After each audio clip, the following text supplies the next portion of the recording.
Hey everyone, this is Josh for episode 120 of the Solopreneur Grind Podcast. I am here with Jesse Johnson. Jesse, thank you very much for coming on the show today. My treat. Can you start, Jesse, just by telling us a little bit about yourself?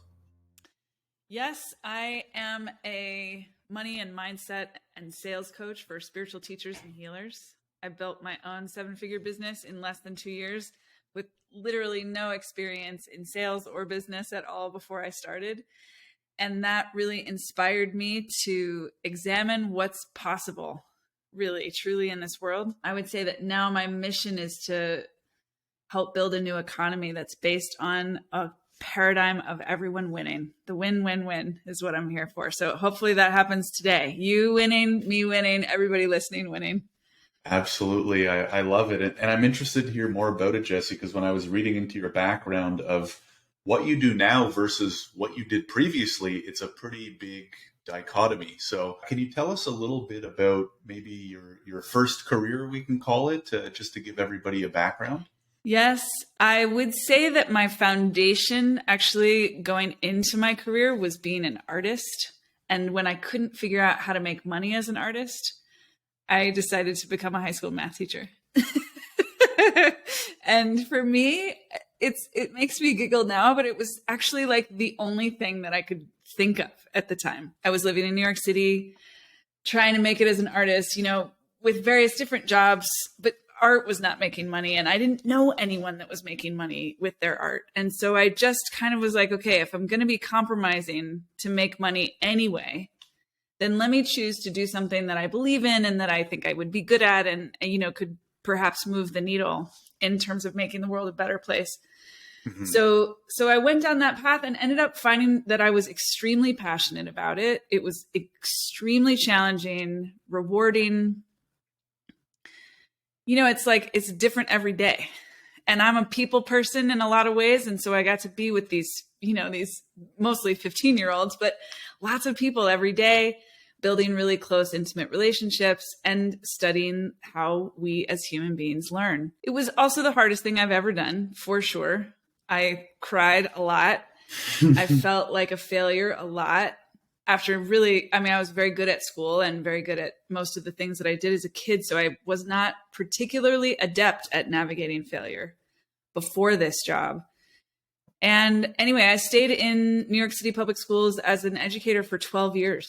It was really compelling. And I learned a lot about myself and a lot about how we learn and a lot about systems and why they work and why they don't. And at the end of that time, I was feeling it was like I had spent over a decade kind of systematically addressing every limitation that I knew I was bringing to the table that meant, that limited my impact, until after about a decade, it was like, okay, not that I don't have room for improvement. I will always have room for improvement, but that's no longer the primary issue. And still there's something fundamentally not working here. And I was working with teachers at the time. Actually, I was a math coach. And everything that we were doing was sort of systematically being undermined and undone. And it started to get upsetting. Like up until that point, I was upset, but I was upset at myself. At that point, it shifted and it was like, okay, I am not the problem here, actually. And if I'm not the problem, then I'm not sure how to be the solution.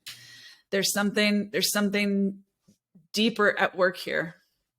And long story short, I went seeking what else could I do with my life? How else could I use my life force energy? Because that was the other thing, is that although I loved my work, I didn't feel like it was using all of the resources and assets that I bring to the table. And I wanted something where I would have more freedom, more integration of all these different parts of me, the artist, the spiritualist, the teacher, all of it.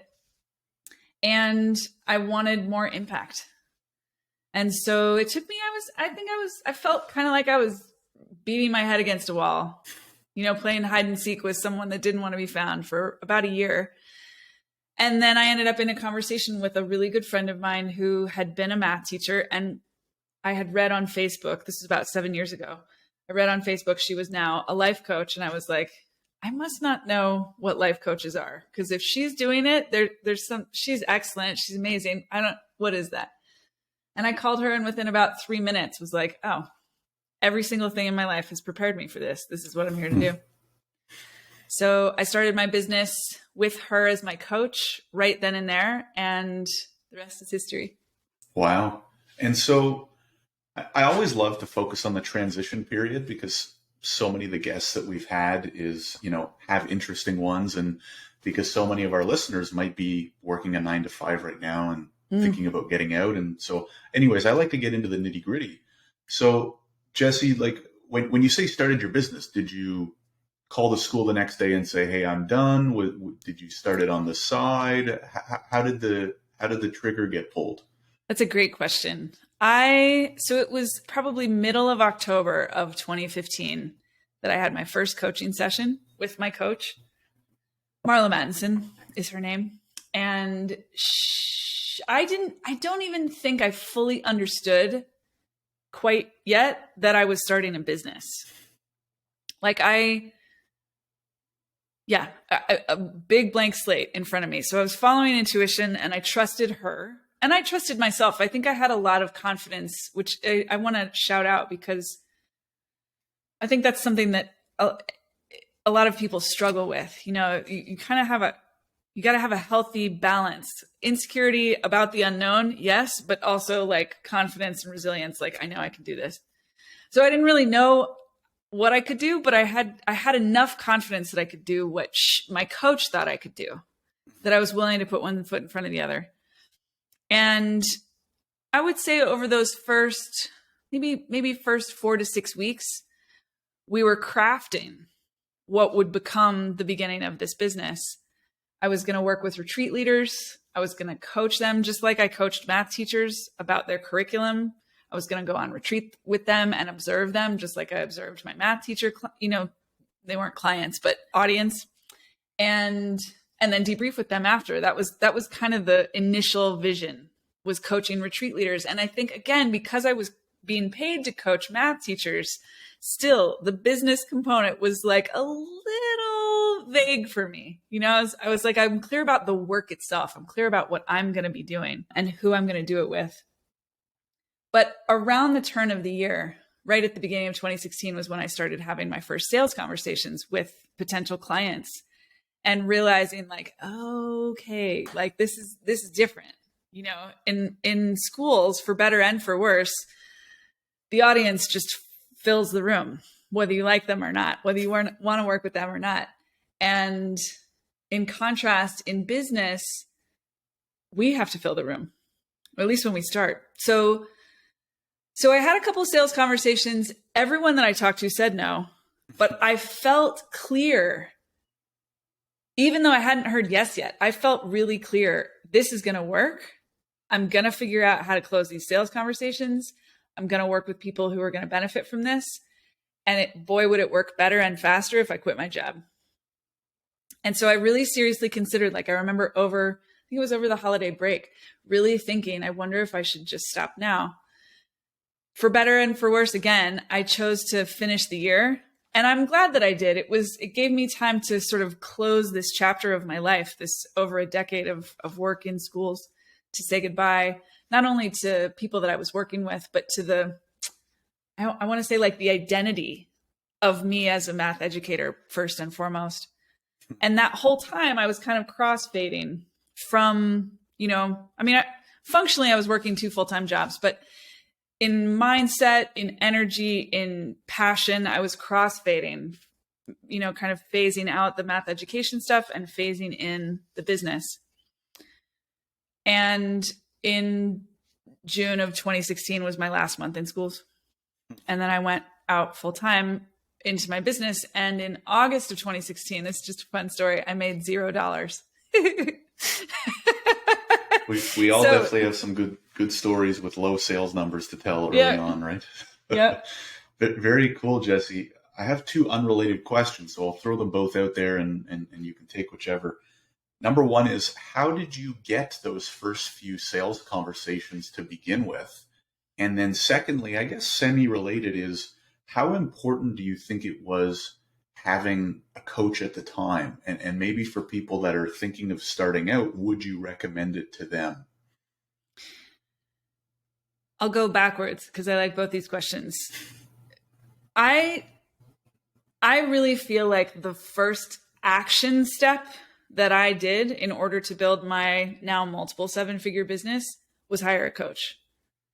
That like there were internal things I knew, like I was saying before, I had this kind of knowing that I was worth something, that I had some value to contribute to the world. And I had a strong desire for more, right? I wanted the more impact, the more freedom, the more integration. I didn't really know yet that I wanted more money, but I found that soon enough. But that was it. Like I did not have a big vision for my business. I really didn't even know what it could look like. And so for me, hiring a mentor, hiring a coach was absolutely step one, game changing in terms of taking action on the outside. So yeah, I believe in coaching at the highest level. And I actually have I think a lot with my team about this vision for the world, that the future we're building is one in which anyone can have a coach and everyone who wants one has one. So I really believe in coaching, and especially at the beginning. This is something that I teach because a lot of people feel like they have to get their ducks in a row first. They have to like kind of know what they want to do. And I'm not mad at that. Maybe some other people have their ducks in a row in a way that I didn't. But for me, if I had waited to have my ducks in a row, I don't know that I would have ever done it. Mm-hmm. So hiring a coach for me was radical, game-changing move. Yeah, it's almost like the two-sided help plus accountability, right? And we see it in almost every other aspect of life, right? When we're growing up, we have teachers that are coaching us. When we play sports, we have, even at the professional level, right? There are coaches. Yes. So it totally makes sense. Yeah, I agree. There's a beautiful article in the New Yorker. I'm not remembering the name. It's maybe 15 years old, this article, but it's something about something in the operating room. And the guy that wrote the article also did a TED Talk about coaching. His career is in surgery. He's a surgeon. And in that field also, it's kind of it's unusual that someone would have a coach. You know, you go to med school and you get your credentials, and then you graduate, and everybody expects you to just continue to be the best you can be without any external support. And in that article, he really kind of debunks that whole philosophy. It doesn't actually make any sense. Why? How can we grow without someone sort of prompting us and prodding us, and even just really simply looking at what we're doing with eyes that are not our own? Because none of us can see what we can't see. Well, and it almost seems like a waste if you have the example that you're talking about. You have a 60-year-old surgeon who's been doing it for 30 years and has that level of experience and knowledge, to not take advantage of that, or to not, take that and provide it to the younger upcoming surgeons or any profession. Just seems like a waste, right? So anyways. I love that. Yeah. And the first clients that I got, I will say that I think I have been kind of a networker my whole life. Not that I went to BNI meetings or something like that, but just that I like people and was liked by people and had various communities in a lot of different areas of my life. And so when I decided, once I finally knew what I was doing in my business, I told people about it. And I asked them if they knew anybody who wanted to lead a retreat or was leading a retreat and wanted support. And I think I also posted on Facebook, like I'm launching this program. I'm looking for people who might be a good fit. DM me I don't think we said that then, but DM me if you are interested. Combination of just literally calling people on the phone and telling them, hey, I'm starting a business. Do you know anyone who would be a good fit? And using my networks, to make announcements. At the time, if you had asked me at the time, I would have told you that it felt like I didn't know who to talk to. And I think that that's also super common, that new entrepreneurs, sometimes even older entrepreneurs, who've been in business for a while, have that experience of like, I don't know who to call next. I don't know who to talk to next. Like, shouldn't they be coming to me? And my experience is that actually this is one of the reasons that I hit 7 figures so quickly and with such ease, is just that I was coached and was willing to take the direction that my coaches gave me, to keep getting on the phone, to keep expecting that people would be ripe and ready and waiting even. And now, I have a lot of team. The business has been around for a while. There are people that do come to us and say, hey, we want to talk to you. We want to work with you. But still at the heart, there's still that willingness that I have to get on the phone and call whoever I'm thinking of today and follow my intuition about who wants to hear from me. And every time I do that, they thank me. It's wild. It's wild because my insecurity, my self-doubt, my subconscious sabotage would have me think they'll be offended.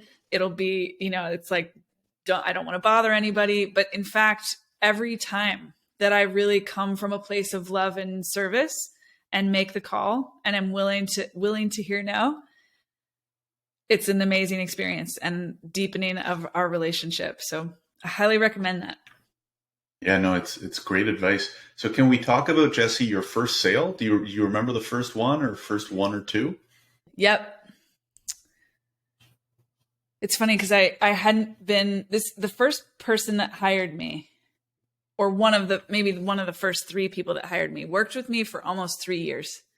And then we had an amazing and very complete closing of our work. And I haven't spoken to her in 3 years. And she just called me like a week ago. So it's a fun moment to just be celebrating time. What do you want to know about that first sale? How did it happen? How did it come about? How did you meet the person, or how did you communicate with them? And then how did you close? So one of the things that was going on in my life when I started my business, I was full-time working in schools, but I was also building spiritual community and conscious community and throwing events and parties in New York City. And so I knew a lot of people and was organizing these events with a lot of people. And many of them either wanted to be leading transformational retreats, or they were already, or I knew they should be, like they had something really powerful to give. That's actually a fun little note. Like, I also believe in the power of retreat. When people go out of their normal environment, put themselves into an unfamiliar context, and the container is designed for transformation, people have huge, huge experiences. Things that would take decades to uncover and heal in therapy can happen so quickly in a really high level retreat. So I had experienced that, and I just was, part of the business, I think, inspiration was really wanting to support people like that I was already working with and collaborating with in stepping it up and taking their gift to the next level. So I mentioned that because although it's not like I designed my business specifically for this person. Like I did not have their name written down. It wasn't that explicit, but energetically it was. It was like, this is a person who I had been collaborating with. I had seen her facilitate all kinds of workshops. I knew how talented she was, and I knew that she was hungry to do this kind of work in the world. I don't think I had the confidence when I called her to know for sure that I could just say, hey, I'm doing this program and I think you should do it. I was still too scared about that. So I called her for a referral and I said, hey, I'm doing this work. Do you know anyone who might be interested? And she said, me. And I was like, boom, that's right. Of course. And so then I took her through a sales conversation where I basically asked her what she wanted, what she was dreaming about, what resistance she had, why it wasn't already happening, what would happen if she didn't make it real. What were the stakes really? How serious was she about making change happen?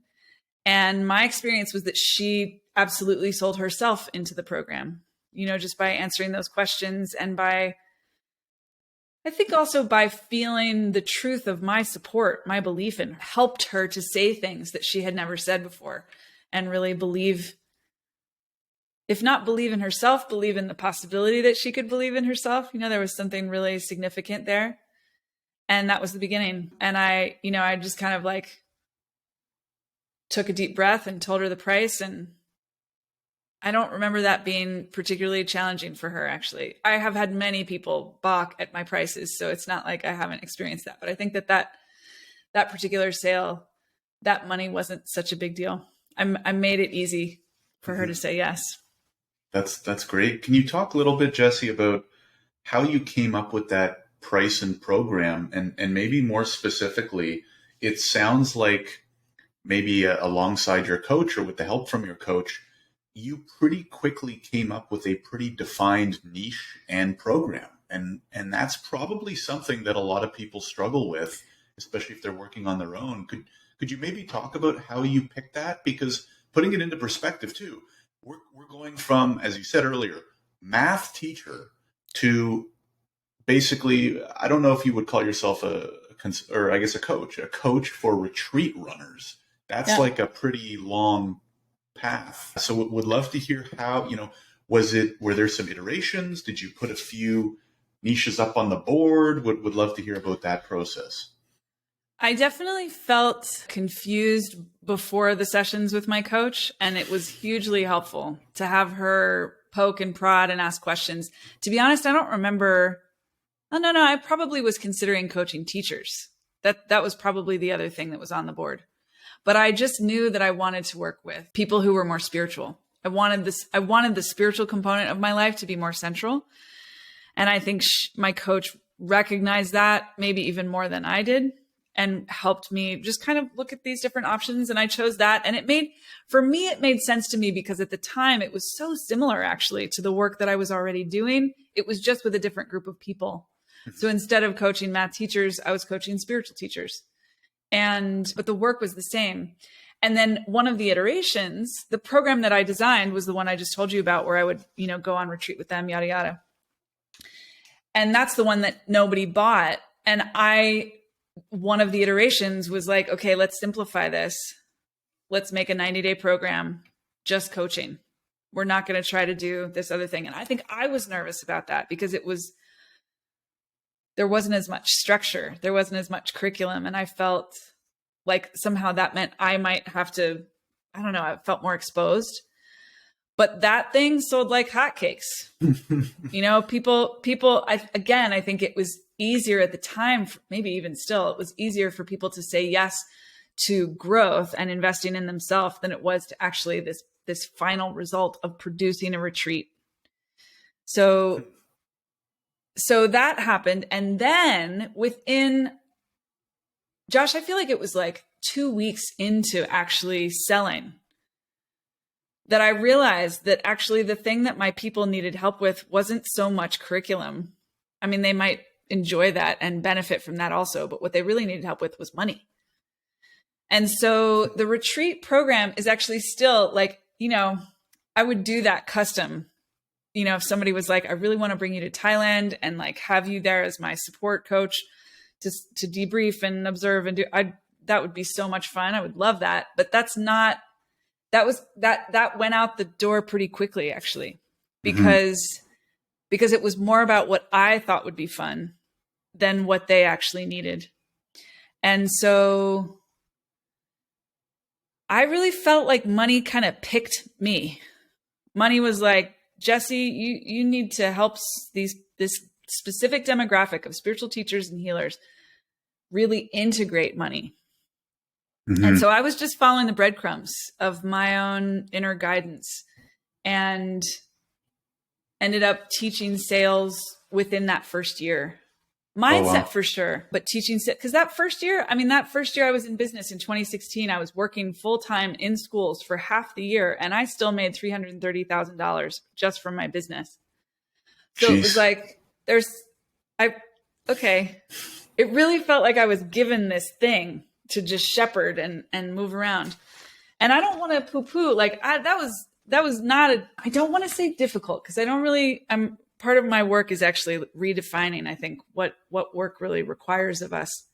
But it was deeply uncomfortable. I was really uncomfortable. I still am. Discomfort is one of the things that I feel like has just become a companion, another inner guide, another fairy godmother is discomfort. And Yeah, the sooner you can be comfortable with the discomfort, the better, right? But it's so interesting because it's a very common theme now that I've spoken to plenty of entrepreneurs, that what I hear very often and what I'm hearing here is what was most important was to put yourself out there. What was not important was to have a perfect business plan from the very beginning. I've still yet to talk to someone who said, "Hey, day one, my plan was this, and day 100, it was the exact same," right? That never happens. So you put yourself out there and then you followed what the world was kind of spitting back to you.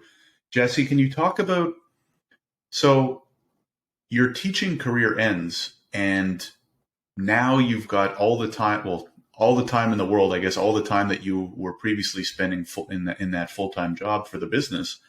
What did those first few months look like? Was it just pounding the phones? I mean, that's a big number for a first half year. That's a big number for like a second or third year, right? Even for some solopreneurs especially. So would love to hear more about how that first 6 to 12 months went, and maybe what do you think were the 2 or 3 key things that you did that led to that level of success that maybe some other folks that are early on and are listening to this right now could benefit from or could emulate? Well, I actually have a whole framework that I've already told you half of, so I'll just tell you the other half. It's a 6-step framework, and the framework is what I did to go from 0 to 7 figures exponentially, to do that so quickly. And it's still the framework that I use in my exponential growth, which is how I like to grow. I like to grow exponentially. And step 1 is about knowing. And I believe that everyone has access to this. It's what spiritual practice is designed to do. So my clients are often really good at tapping into their knowing, whether it's a knowing of value or belonging or even a concrete vision. That's where it has to start, it's this strong sense of self, strong sense of what you are here for.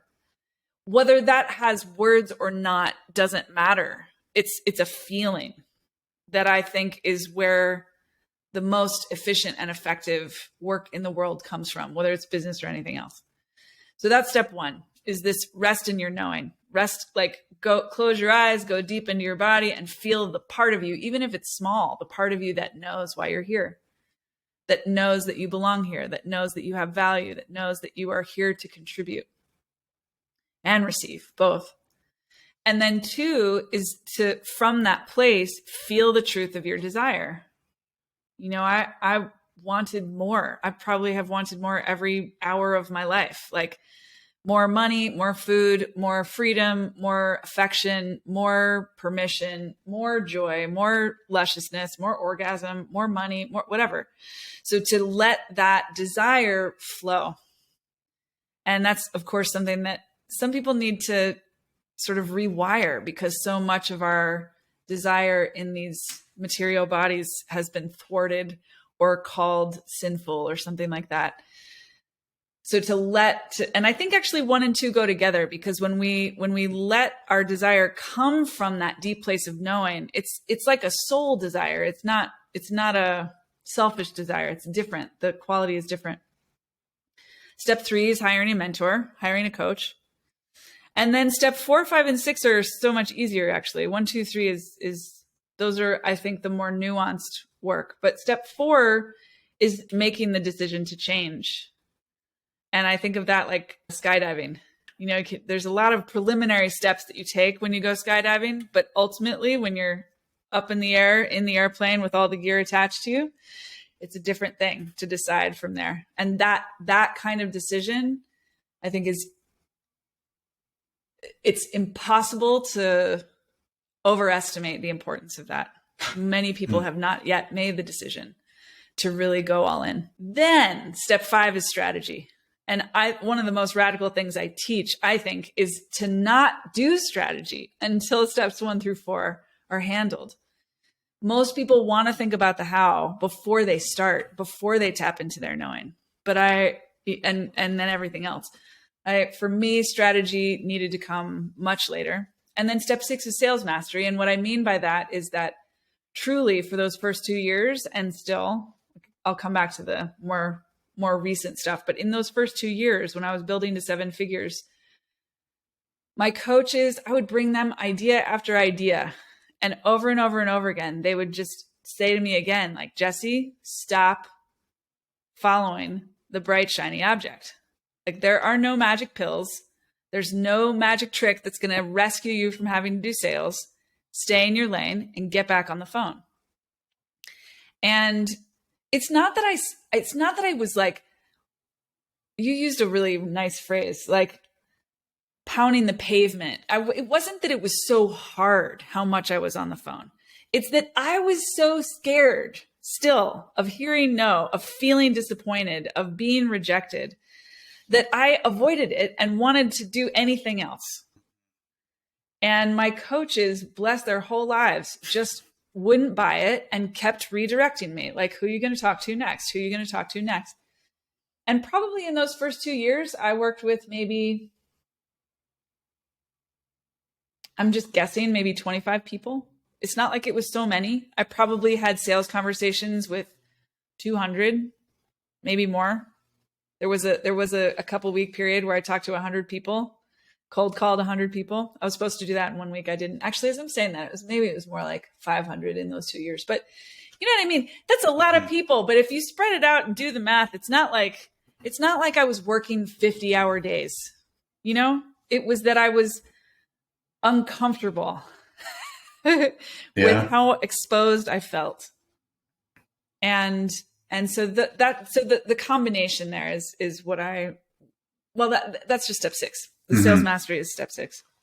Yeah. I mean, we've certainly all been there. Well, some of us have been there in terms of waking up and looking over and seeing the phone and be like, I got to take that on today. Right. It's just not the most fun sometimes, right? It's just not the most fun thing you want to do. But what I found too, and you're alluding to some of those numbers, is sales can also, assuming you have a lot of what you mentioned down, just be a numbers game, right?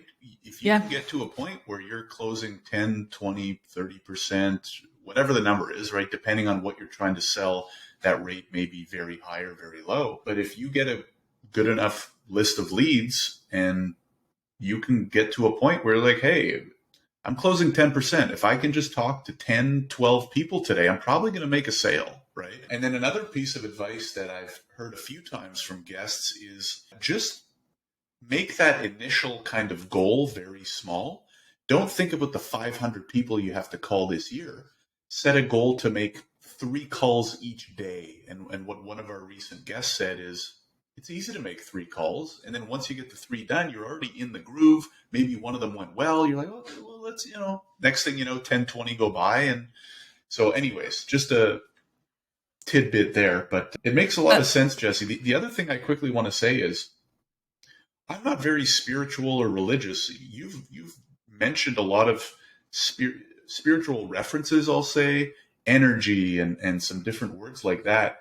And they make total sense to me in regards to everything you're saying and business. How intertwined do you think those things are? Because like, I'll say it again, I'm not very religious. I'm not very spiritual. But when you were talking earlier about having the right energy and connecting, I totally believe that energy plays a big part in the world. And if you are focused and good intentioned and doing stuff, taking action, that I don't know what it is or how it's explained, but that energy does kind of like move around and cause stuff to happen, right? I don't know how to explain it. Maybe you can because you're more kind of entrenched in that world. But how important do you think those and interrelated those things are? I love that you're bringing this up because I think it warrants a little distinction that I sort of forget to make because for me, they coexist. But really what we're talking about is consciousness. It's awareness, self-awareness. Now, a lot of spiritual practices teach people how to become more self-aware, but it's not the only modality. You go to therapy, you can read books, you can just make a choice. And I would actually say that, if you go in the direction of something like mindfulness, it's not religious at all. It's often not even that spiritual. It's truly just observing what is it that your mind is doing? What are you thinking about? How present are you? And I think that stuff, the work of self-awareness, the work of consciousness, that stuff is game changing. I don't think there's anything more valuable you can do in your business. Because if you aren't aware that the image that I just had was like, imagine a dinosaur, like a T-Rex or something, like moving around my office. His tail, big, huge tail, is just going to be whapping. I mean, he'll just knock everything off the bookshelf behind me. If he's not aware that he's doing that, he'll cause damage everywhere he goes because he can't see behind him and he's not aware that he's doing that. The work of consciousness, the work of self-awareness is simply becoming aware of what we're doing that we may not have previously been aware of, and then being able to leverage that. It's like you got all that stuff working for you and or against you in your business. Get it all working for you. And how do you do that? You just become aware of what you've got. So for me, the awareness was like, I have a fear of rejection. Okay, how am I going to make that work for me? I have a resistance to, people not liking me. Okay, great. What am I going to do with that? It's like, none of it has to be bad. None of it has to be ugly. None of it has to be gross. It's just a willingness to look. And I do think that is a huge part of what has set me apart from, I never use this word, but the competition. Yeah, no, it makes sense. And the way you described it was perfect. I want to talk a little bit, Jesse, about pricing. You alluded to it earlier about having some clients balk at it. I'm assuming as well, based on the numbers you mentioned in terms of revenue and number of people that you talk to, that your pricing was probably not too cheap. That's true. Are you able to talk about that first product, that your program you were selling? How did you pick the first price? How did that go? And partly because some people that are newer might just have no idea what to price stuff at, right? So yeah, would love to hear more about that, and maybe also how that's evolved over the years, if it has. Maybe it hasn't. Definitely. Yeah, I will say now, because some people listening might be ready to just skip ahead to this part. Now, I feel like my prices are a combination of intuitive guidance. When I tune in, it's like, what it's not about my personal preference. What does the program want to charge? I know that's a weird thing to say, but I feel like I talk to my business. I talk to my programs. I ask them what they want. And I think that partly what's happening there is that I'm tapping into my clients who will step into those programs and what price is going to be the most growthful for them. That's really important. I think of prices as portals, meaning that they take us into new dimensions. They take us into new timelines. They open up possibility that wasn't there before, like a wormhole opening in the floor, some science fiction image like that. So that is certainly what happened to me. When my first coach and then every other coach after shared the price with me, I could feel like, okay, this is scary and uncomfortable, but if I go this direction, it opens up totally new realms to me. So I'm just share that because I think that you can trust your intuition, you can trust your numbers, you can trust what comes through you. And that's really where I think we have the most fun as entrepreneurs. But in the beginning of my business, as you're saying, I had absolutely no idea what was possible. And I had no real idea what I wanted. And the whole thing made me kind of overstimulated and like want to shut down. And so I used my coach a lot, and we came up with this beautiful program, the one that I offered to 2 people and then never offered again in that form anyway. And that I could hold on to that program. And my coach was like, how about $3,000? And I just like nearly vomited. And she was like, okay, how about if you offer a fast action bonus, like it's 50% of the price to the first 3 people that buy. $1,500. Okay. I could kind of like wrap my head around that. And so I got onto those first 2 calls that I told you about with that price in mind. That's the price that I said. I think I did say it's $3,000, but half off to the first 3 people that buy. you're one of them. And after those 2 calls, I think it took me both calls to really get through it. And actually, by the way, I think I had multiple conversations with each of these people. It wasn't just one conversation, maybe 2 or 3. And when they both said no, I was like, okay, I get it now. The program is worth more.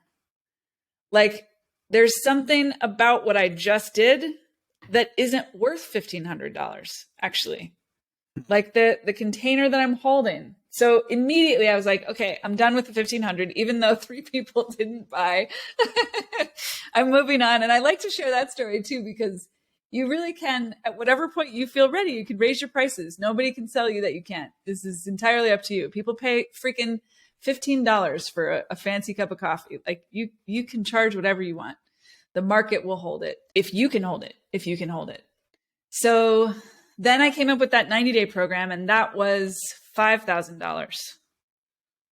And I think I played around, like it was $6,000, but if you paid in full, it was $5,000, or it was $5,000 in 2015, but $4,500 the other way around. Like I played with it just little bits, but basically it was a $5,000 offer. And I think, again, I just needed to get in there. I just needed to start doing the work and see what was actually possible. Because once people were in my containers, which I think were beautifully priced as well as being underpriced at that time, then I could see like, oh, they're getting, like, this is literally changing their lives. There is no question.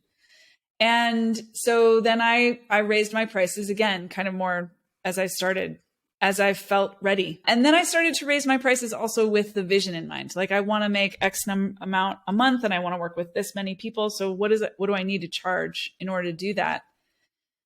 And oftentimes I needed to grow into that.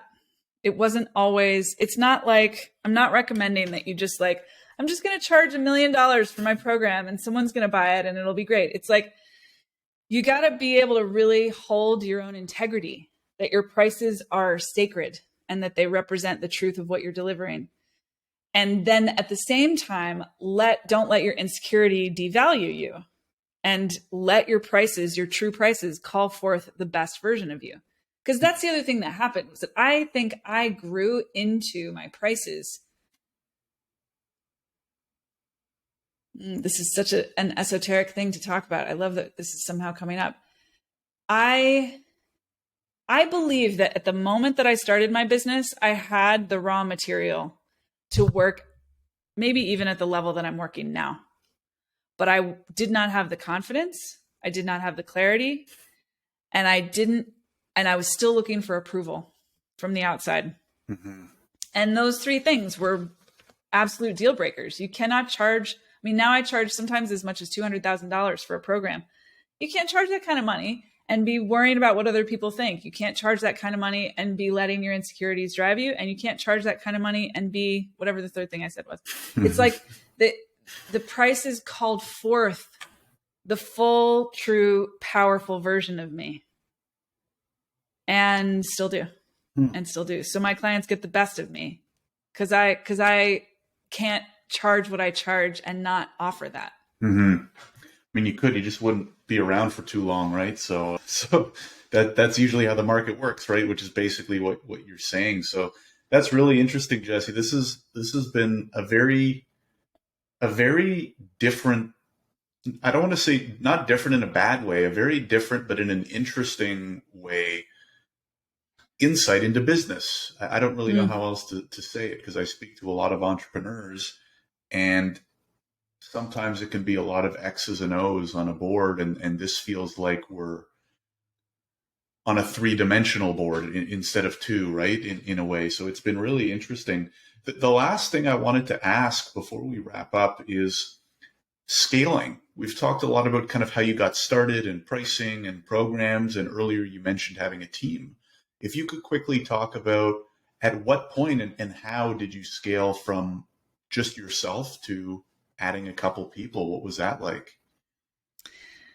Yeah, such an important conversation, because I actually think that the hard part, you could say, or the big transformation that's required to go from startup to 6 figures or even 7 isn't about scaling and it isn't about team. Not that you can't work on those things. A lot of people do, but they're not required. I don't think that that's the, again, I keep wanting to say hard part of that. But after 7 figures, I have personally, that feels like what I've been thinking about and working on for the last 5 years. And it's increasingly important. The vision that I have now, I'm a little shy to say this here, but I want to be making $10 million per month in this business. Let me say that differently. I want the business to be bringing in 10 million a month. I don't need the 10 million for myself, but I want the business to be flowing that kind of money. That's a 9-figure business annually, 120 million a year. I have no idea how to do that. But I was actually just working numbers yesterday because I'm like, all right, it's time. I got to look at this. Let's get into the strategy a little bit. And it means working with tens of thousands of people.